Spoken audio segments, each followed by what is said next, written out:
सभी दोस्तों का स्वागत है आज के इस नए वीडियो में। दोस्तों, संसार में मुझे लगता है मात्र एक ही प्राणी ऐसा है जिसे जीवों पर, पशु पक्षियों पर बड़ी दया आती है। मात्र एक ही ऐसा इंसान है, आचार्य प्रशांत। ये एक ऐसा इंसान है दोस्तों जिसने जब से मांसाहार के खिलाफ बोला है तब से लाखों करोड़ों जीव जंतुओं के प्राण बच गए। लाखों अरबों जीव जंतु बचाए जा रहे हैं जब से आचार्य प्रशांत जी ने मांसाहार का जो नुकसान है, वो सही नुकसान जो है वो बताए। तब लोगों की समझ में आया, युवाओं की समझ में आया और वो जीवों को बचाने का प्रयास करने लगे। और आज ऐसा समय है कि आज की डेट में लाखों करोड़ों जीव जंतु रोज बचाए जाते हैं। आचार्य जी की देन है ये। और सोचो आप, आचार्य जी जैसे अगर और भी लोग हो जाएं हमारे यहाँ देश में तो कल्याण हो जाए भाई देश का। खाने के लिए बहुत सी चीजें हैं संसार में, बहुत चीजें हैं जो खाने को बनी है, वो खा सकते हैं, लेकिन फिर भी लोगों को जानवर खाना है। फिर जब जानवर खाएंगे लोग तो वो कम पड़ेंगे, तो खाने के लिए जानवरों को पैदा करना पड़ेगा। जब जानवरों को पैदा करना पड़ेगा तो फिर जानवरों को खिलाने के लिए उनका पेट भरने की व्यवस्था करी जाएगी।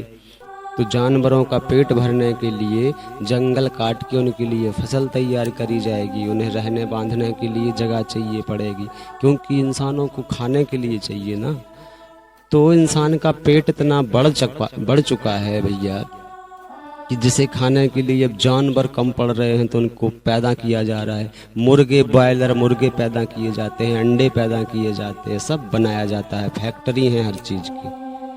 तो हमारे कहने का मतलब बस यही है कि जैसे आचार्य जी ने आकर के और जो ये अंकुश लगाया है मांसाहार पे, ऐसे ही अगर और भी हमारे धार्मिक गुरु हैं वो भी अगर ऐसे ही हो जाएं और ऐसी कोशिश करें, सही नुकसान बताएं मांसाहार का, सही नुकसान। क्लाइमेट चेंज का जो सबसे बड़ा कारण है वो मांसाहार है, ये भी हमें आचार्य जी ने बताया। तो जो मांसाहार के असली नुकसान हैं, जो सही नुकसान हैं, वो अगर बताए जाएं तो फर्क आता है लोगों पे। क्योंकि लोग तो जानने को उत्सुक हैं ही, पर कोई ठीक से समझाने वाला भी चाहिए होता है। जैसे कि आचार्य जी है, मानते हैं आचार्य जी को, सही प्रयास किया है आकर के इस समय में, ऐसे समय में जहां लोग पैसों के पीछे भाग रहे हैं, अपनी शान शौकत के पीछे भाग रहे हैं, ऐसे युग में आकर के आज आचार्य जी ने जो डंका बजाया है अध्यात्म का, वाकई जितनी तारीफ करें उतनी कम है। तो दोस्तों, मांसाहार कम करें और ज़्यादा से ज़्यादा आप आचार्य जी को सुने। हमारा ऐसा विश्वास है कि आप आचार्य जी को सुनेंगे तो आपको बहुत कुछ समझ में आएगा, हम उतना नहीं समझा पाएंगे। आचार्य जी की जो वाणी है वो हमारे समझाने के लिए ही बनी लगता है। जब आचार्य जी की वाणी कानों में पड़ती है तो बहुत कुछ समझ में आता है दोस्तों। तो फिलहाल तो आप एक ही काम कीजिए, मेरा विचार है, आप आचार्य जी को सुनिए, आचार्य जी के शिविर में जाइए, आचार्य जी से मिलिए, तो आपके जीवन में बहुत बदलाव होंगे।